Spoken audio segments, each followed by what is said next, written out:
তুমি দিনে থাকিতে দিনের সাধন কেন জানলে না? সব হচ্ছে সুদূর, নট কল। কল্পের সংখ্যাই আলাদা উল্টো মুখে।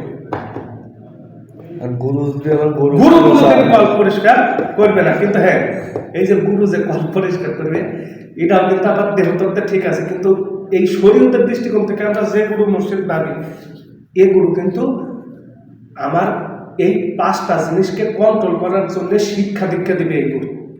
কিন্তু এই গুরুর বাইরে এই গুরু তো একটা, আর আমার দেহের ভিতরে 4টে গুরু আছে।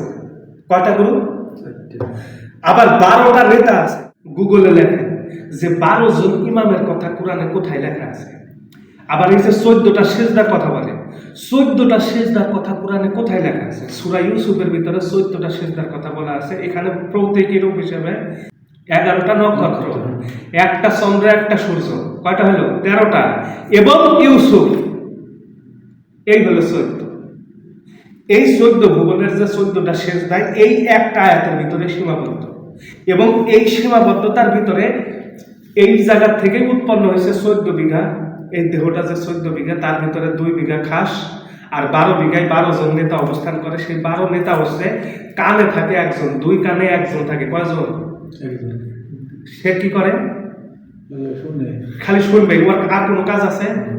মিলাই দেখবেন, না মিললে কোনো কথা নাই। সে গুরু নাম দরকার, যে নামে ধরুন। 2 জন থাকে 2 চোখে, 2 চোখে নাই, 1 চোখেই 2 জন থাকে, মানে 2 চোখেই 2 জন থাকে। তাহলে এই যে 2 চোখে, চোখে থাকে 2 জন, কয়জন থাকে চোখে? 2 জন। কি কি দেখে? একজন দূরে দেখবে, একজন কাছে দেখবে। চোখের পাওয়ার কয়টা? 2টে না, প্লাস আর মাইনাস। দূরে দেখবে আর কাছে দেখবে। তাহলে 2 নেতা আর 1 নেতা, 3 নেতা। আর 3 নেতা থাকে নাকে। একজন শ্বাস প্রশ্বাস অক্সিজেন নিয়ে যাবে, কার্বন ডাই অক্সাইড বাইর করে দেবে একজন, আর একজন সুগন্ধ আর দুর্গন্ধ নির্ণয় করবে, আর একজন হচ্ছে শুভ সময় বলে দেবে।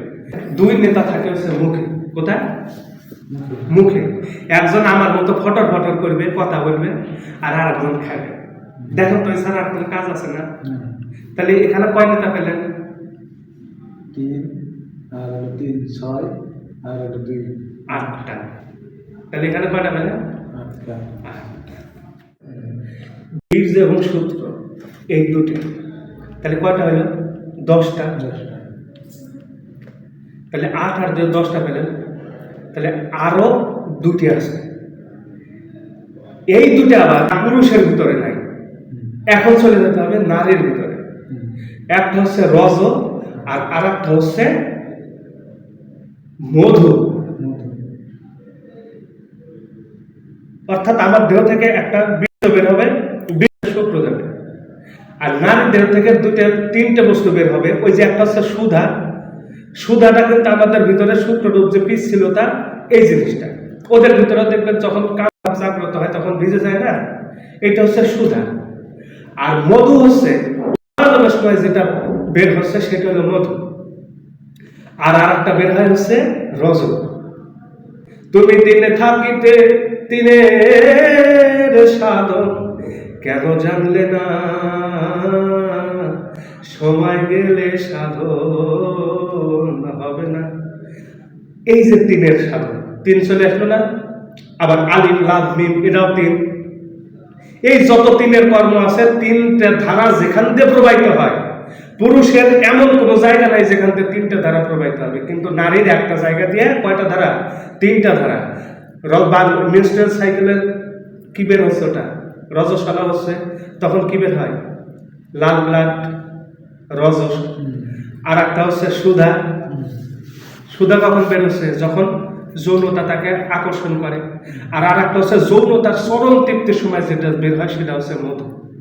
তার ভিতর থেকে বের হচ্ছে 3টা জিনিস, আর আমার ভিতর থেকে বের হচ্ছে শুক্র এবং বীর্য। তো শুক্র এবং বীর্য 2টা হচ্ছে এই সুধা আর মধু রূপে। আমার দেহ আছে, ওর দেহ আছে, কিন্তু একটা জিনিস অতিরিক্ত হচ্ছে নারীদের। ওটা 10 আর 2 12টা। এই যে দেহের ভিতরে যে 12টা কর্ম সংগঠিত হয়, 12টা নেতা, যত কর্ম আছে এই 12টা নেতা। এই হচ্ছে 12 ইমামের মূল কাহিনী এবং বৈশিষ্ট্য। তাই এদেরকেও আমাকে চিনতে হবে, জানতে হবে, এদের কর্ম সম্পর্কে বুঝতে হবে এবং এদেরকে নিয়ন্ত্রণ করতে হবে 5টা ইন্দ্রিয়র মাধ্যমে। ওই যে সাধুর যে পরিচয় মুসলমান, উনি হচ্ছে আত্মসমর্পণকারী, উনি মুসলমান।